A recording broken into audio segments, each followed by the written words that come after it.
欢迎来到新兴消息频道，请订阅频道，所以大家不要错过当天最热门的新闻。我们今天的时事通讯包括以下内容：李沁演的巧珍像个要饭的人生之路假得让人哭笑不得。近期改编自路遥小说的电视剧《人生之路》在荧屏上引发关注。原著以其深邃的情感和动人的故事打动了无数读者，但电视剧版本的呈现却受到了观众的批评和争议。原本是一部充满正能量的励志之作，却意外成为了网络热议的焦点。高加林的形象和生活状态发生了翻天覆地的变化，不仅家庭背景焕然一新，连他的个性特点也似乎被重塑。昔日的他对自行车视若珍宝，如今却对其毫不珍惜。过去他鲜少涉足饭馆，如今却乐于品味粉和汽水。然而，在这众多改变中，最为引人注目的莫过于他与盖满川的俊俏姑娘刘巧珍的关系。在原著中，刘巧珍家境殷实，其父刘立本被誉为村里的二把手，仅次于一把手村支书高明楼。尽管高明楼在村中地位显赫，但论及经济条件，却略逊于刘立本。刘立本头脑灵活，擅长经营，通过买卖积累了可观的财富。刘立本家族在村中显赫一时，堪称为高家村的名门望族。尤其是大女儿巧英嫁给高明楼之子后，刘家更是如日中天，气势如虹，风头无两。据原著所述，刘立本的女儿们都如花似玉，美丽动人。尤其是巧珍，她的外貌令人惊叹，不仅漂亮非凡，而且穿着打扮也十分得体，既不显得乡土气息浓重，也不流于俗套。她身穿草绿色的确良裤子，上衣则是洗得发白的蓝色劳动布，内搭一件水红色的确良衬衣，大翻领翻在外，更显得她那张美丽的脸庞生动而迷人。这样的巧珍真是让人难以忘怀。以她的美貌吸引公社干部或农村出身的正式工人并非难事，家中常有此类提亲者，但她均不屑一顾。她的眼光高于常人，对这些候选人并无半点兴趣。家人并不了解巧珍心中所爱的是那位既有文化又英俊潇洒的高加林。见他对干部和工人皆无兴趣，刘立本便为他寻觅了外村的马栓。书中形容马栓是个实在可靠的小伙子，心地纯善，而且脑筋灵活，无论是务农还是经商，都表现得相当出色。他无疑是个理想的丈夫人选。马栓对巧珍的重视程度，从相亲时的装扮便可见一斑。他推着一辆崭新的自行车，车身被五彩斑斓的塑料袋装点得格外醒目，而他本人也丝毫不逊色于他的坐骑，盛装出席。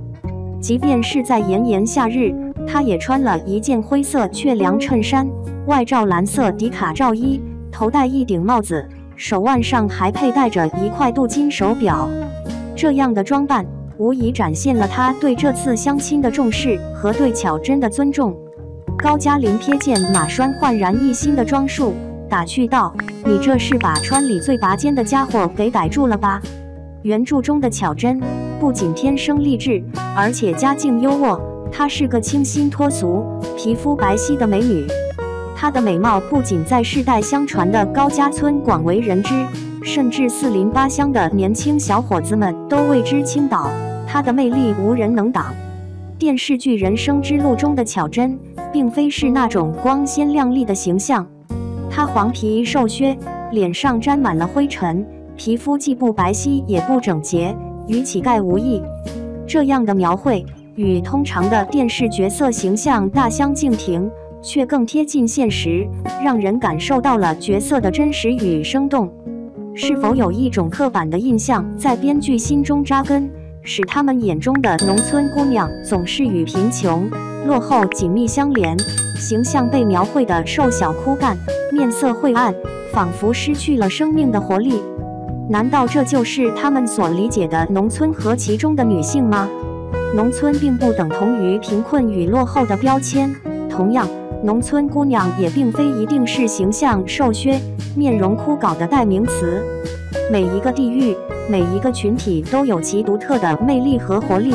编剧们是否应该摒弃这些刻板印象，以更开放、更包容的心态去描绘和呈现农村姑娘的真实面貌呢？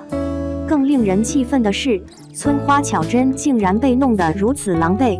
这样的巧珍，别说高加林看不上，恐怕连普通的农民马栓也不会多看她一眼吧。所谓的川里的头烧子，现在看来更像是从垃圾堆里随手捡来的。实际上，农村中美丽的人同样比比皆是，尽管他们的发型和服饰可能没有城里人那么时髦，而且经常因劳作而晒的肤色较深，这使得他们看起来可能没有城里人那么靓丽。然而，仔细观察，你会发现他们也有着红润的嘴唇、洁白的牙齿，一双明亮的大眼睛仿佛闪烁着光彩，脸庞圆润饱满，绝不显得枯槁。我自幼生活在乡村，那里的姑姑们虽然谈不上倾国倾城，却都清新脱俗。她们的皮肤或许并不白皙，但总是红润而有活力，仿佛流淌着生命的活力。她们对美的追求从未停止，即便在农忙之余，也始终保持着整洁的仪表，秀发束的一丝不苟，身上更是散发出淡淡的香皂香气，仿佛是对生活的一种美好诠释。米脂的女性，绥德的男性，黄土高原上的佳人，若论及村花之美，其皮肤必如水般嫩滑，白里透红，五官则分明如画。巧珍之姿堪称典范，脸型如鹅蛋般匀称，双眼明亮如星辰，秀发乌黑光亮，唇色鲜艳欲滴，牙齿洁白无瑕。在编剧的笔下，盖满川的巧珍为何形象大变，沦为了乞讨者？《山海情》中的水花虽然肤色较深，却散发着生机与活力。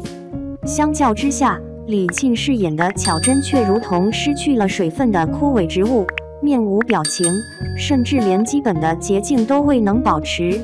这种差异让人不禁疑惑，编剧笔下的巧珍究竟经历了怎样的转变，以至于与原版形象大相径庭？